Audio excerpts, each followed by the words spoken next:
Assalamualaikum warahmatullahi wabarakatuh. Halo anak-anak semua, semoga masih on fire ya untuk belajar. Baiklah, di video kali ini kita akan mempelajari asam dan basa. Nah, coba anak-anak perhatikan gambar pada baris pertama. Ya, ada jeruk dan cuka. Jeruk adalah salah satu buah yang banyak disukai karena rasanya asam dan menyegarkan. Tahukah Ananda mengapa jeruk rasanya asam? Yaitu karena jeruk mengandung zat asam yang disebut dengan asam sitrat. Begitupun cuka, penyebab rasa asamnya karena cuka mengandung asam asetat. Nah, kira-kira mengapa jeruk dan cuka digolongkan ke dalam asam? Sekarang coba perhatikan gambar baris kedua. Benda-benda ini sering kalian jumpai di dapur maupun kamar mandi. Apa yang kalian rasakan ketika tertelan sampo? Pahit bukan? Sekarang, apa yang kalian rasakan ketika benda-benda ini tersentuh kulit kalian? Nah, kira-kira mengapa benda-benda tersebut tergolong basah? Itulah yang akan kita pelajari sekarang. Dari gambar-gambar yang telah ditampilkan tadi, dapat kita simpulkan ciri-ciri asam dan basa. Adapun ciri-ciri asam, yang pertama yaitu rasanya pasti asam, yang kedua pH-nya kurang dari 7, dan bersifat korosif. Ciri-ciri basa, yang pertama yaitu rasanya pahit, pH lebih dari 7, dan licin terasa di kulit. Dalam mempelajari asam dan basa, terdapat teori-teori asam dan basa. Ada 3 teori-teori asam basa. Yang pertama yaitu teori Arrhenius, yang kedua teori Bronsted-Lowry, dan yang ketiga yaitu teori Lewis. Teori Arrhenius. Teori ini ditemukan oleh Svante August Arrhenius. Kata si Arrhenius, asam adalah zat yang jika dilarutkan dalam air dapat melepaskan ion hidrogen atau biasa dilambangkan dengan H+. Sedangkan basa adalah zat yang jika dilarutkan dalam air dapat melepaskan ion hidroksida atau biasa dilambangkan dengan OH-. Adapun contoh dari asam adalah HCl. HCl ketika dilarutkan ke dalam air akan terion atau menghasilkan H+ dan Cl-. Nah, di sini terlihat kan bahwa untuk HCl ini dia menghasilkan H+, ion H+. Sedangkan contoh basa adalah natrium hidroksida. Natrium hidroksida ketika dilarutkan dalam air akan menghasilkan atau terion menjadi Na+ dan OH-.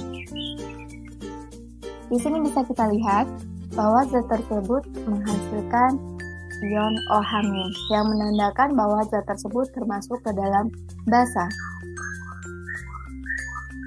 Nah, adapun kekurangan dari teori Arrhenius ini, yang pertama, hanya dapat menjelaskan sifat asam basa dalam pelarut air, tidak pelarut lain. Yang kedua, tidak dapat menjelaskan sifat basa amonia dan natrium karbonat yang tidak mengandung ion hidroksida maupun mengandung ion hidroksida ketika dilarutkan dalam air. Yang kedua, yaitu teori asam basa Bronsted-Lowry. Kata si Bronsted-Lowry, asam adalah senyawa yang memberikan ion hidrogen atau ion H+, yang biasa disebut sebagai donor proton. Nah, asam yang telah melepaskan satu proton tadi akan membentuk spesies atau zat yang disebut basa konjugasi. Sedangkan basa adalah senyawa yang menerima ion H+ atau ion hidrogen yang disebut sebagai akseptor proton. Basa yang telah menerima satu proton tadi akan membentuk spesies atau zat yang disebut sebagai asam konjugasi. Nah, berikut adalah contoh dari teori asam basa Bronsted-Lowry. Asam nitrat ditambah air akan menghasilkan ion hidronium dan ion NO3-. Coba Anda perhatikan untuk senyawa asam nitrat atau HNO3 itu dia mengandung H+. Kemudian H+-nya tadi diberikanlah kepada si H2O. Karena HNO3 tadi sudah memberikan H+-nya kepada H2O, sehingga dia disebut sebagai asam. Nah, di hasil reaksi, asam nitrat yang telah memberikan H+-nya, dia akan berubah menjadi NO3- yang disebut sebagai basa konjugasi. Nah, untuk H2O, karena dia telah menerima H+, makanya dia disebut basa. Setelah menerima H+ tadi, dia akan membentuk H3O+, yang disebut sebagai asam konjugasi. Nah, adapun kekurangan dari teori asam basa Bronsted-Lowry adalah tidak dapat menjelaskan sifat asam basa yang tidak melibatkan transfer proton. Untuk kelebihan teori asam basa Bronsted-Lowry ada 3. Di antaranya, dapat menjelaskan sifat asam basa pada pelarut dan larutan selain air, bahkan tanpa pelarut. Nah, jadi di sini kalau yang di Arrhenius itu hanya bisa menjelaskan pada pelarut air saja, tapi kalau di Bronsted-Lowry bisa dijelaskan pada pelarut lain seperti benzen. Contohnya adalah reaksi HCl dengan NH3 dalam pelarut benzen menghasilkan NH4. Yang kedua, dapat menjelaskan sifat asam basa kation dan anion. Dapat kalian lihat contohnya di sini ada anion HCO3-. Yang ketiga, dapat menjelaskan zat yang bersifat amphoter atau dapat berubah asam maupun basa. Contohnya adalah air. Air di sini posisinya dapat bersifat asam maupun basa.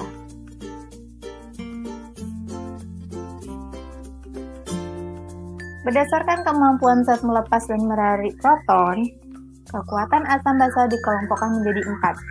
Yang pertama, asam kuat mudah melepas proton. Asam lemah sukar melepas proton. Yang kedua, basa kuat mudah menarik proton. Basa lemah sukar menarik proton. Yang ketiga, kekuatan asam berbanding terbalik dengan kekuatan basa konjugasinya. Jadi, kalau misalnya asamnya kuat, maka basa konjugasinya lemah. Begitupun sebaliknya. Yang keempat, kekuatan basa berbanding terbalik dengan kekuatan asam konjugasinya. Dan yang terakhir adalah teori asam basa Lewis. Kata si Lewis, asam adalah spesi atau zat akseptor pasangan elektron.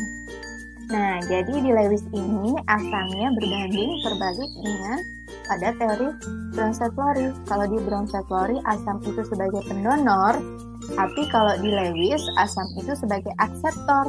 Yang membedakan adalah kalau di Lewis itu yang diterimanya, yang diserah terimakannya itu adalah sepasang elektron.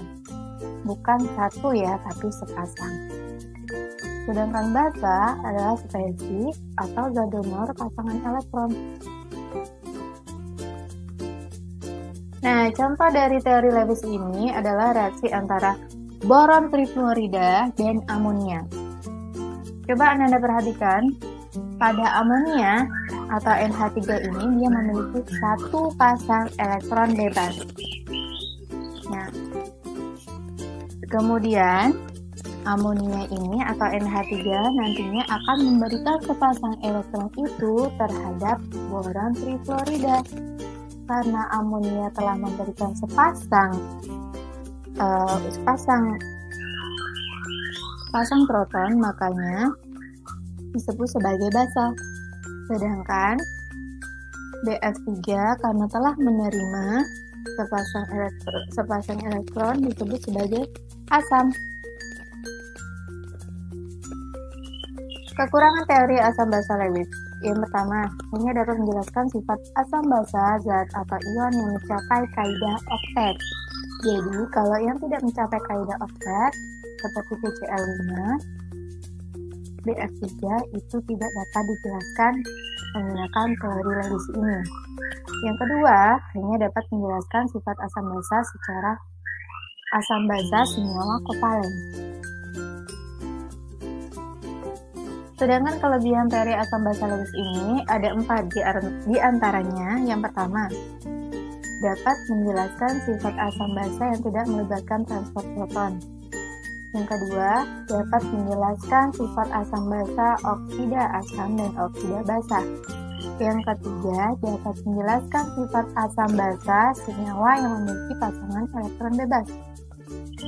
Dan yang terakhir, dapat menjelaskan sifat asam basa senyawa organik seperti protein dan DNA. Nah, sampai di sini dulu untuk pembelajaran kali ini.